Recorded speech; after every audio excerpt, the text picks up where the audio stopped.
friends, welcome to Gokul Tech. So today we are going to see how to create pivot table in Excel.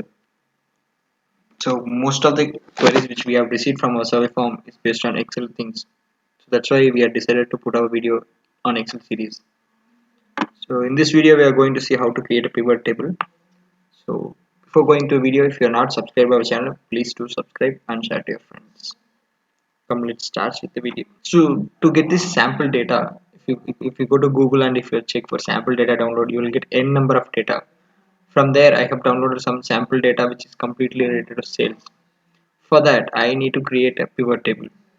To create a pivot table you can use two methods, either by clicking using the mouse, the traditional method, or if you want to become a pro or you want to showcase you like a pro, you can use the shortcut method, which is by pressing Alt N V and T. So it will ask you to select the table range. Just click on here and select the table range.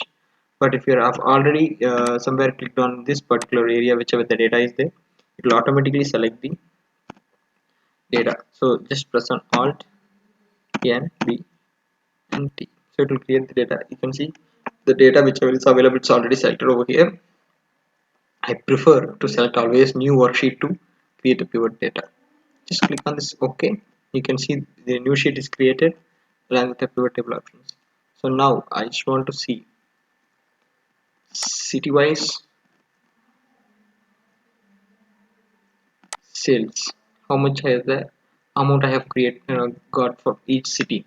So still, if I want to get more details, I want to know about category wise, I can pull the column from the category and put it over here. You can see these four columns plays a vital role in creating pivot table.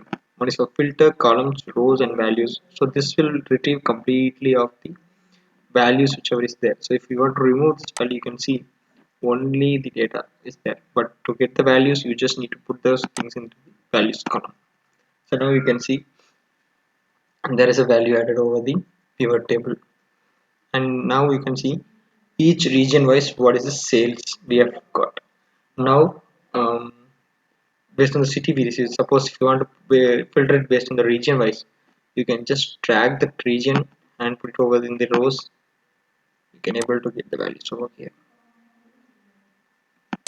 Put it down. East region I have two cities, Boston and New York, and in West I have Los Angeles and San Diego. From there you can see bars, cookies, crackers and snacks. What is the sales of that one? So this is how we can create the pivot table. Thanks for watching our video. See you in next video. Until then, bye from Gokul Tech. Thank you. Jai Hind.